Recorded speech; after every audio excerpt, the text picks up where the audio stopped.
C'est ma fille qui m'a vraiment fait réagir, parce que j'ai une fille qui est extrêmement délurée, qui est toute petite, grimpait plus haut et plus facilement que bien des petits garçons, et qu'en tout cas la majorité des enfants. Et un jour, elle est rentrée de l'école et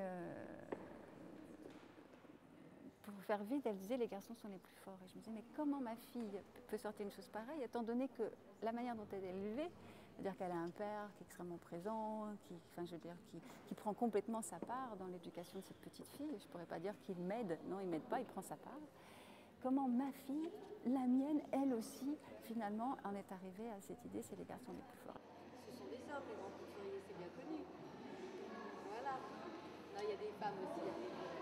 Souvent, on nous dit, au nom de la littérature, on ne va, pourquoi faire des albums antisexistes ou non sexistes au nom de la littérature, alors que justement, la littérature est censée quand même être un espace d'ouverture de l'imaginaire, un espace subversif, un espace de création, de déconstruction des normes, de nouvelles propositions. Et quand justement on travaille sur cette question, on nous dit « ouais mais il faudrait quand même faire de la littérature ». Elle est où l'amitié? L'amitié. Elle est là.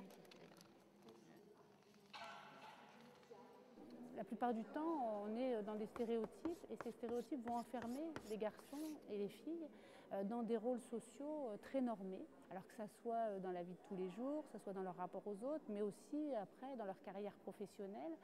Quand on regarde par exemple les albums de jeunesse, il y a peu de femmes qui travaillent. Des femmes, quand elles travaillent, elles s'occupent d'enfants, elles sont fleuristes ou boulangères, alors que bon, aujourd'hui, il y a quand même 80% des jeunes femmes n'imaginent pas ne pas travailler.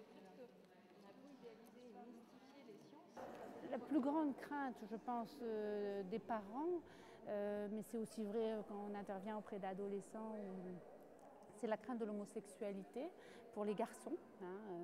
C'est pas du tout vrai pour les filles, mais bien évidemment, il n'est pas question de lire que des livres où il n'y aurait que des filles, mais de valoriser les potentiels des uns des autres dans des rôles les plus diversifiés possibles.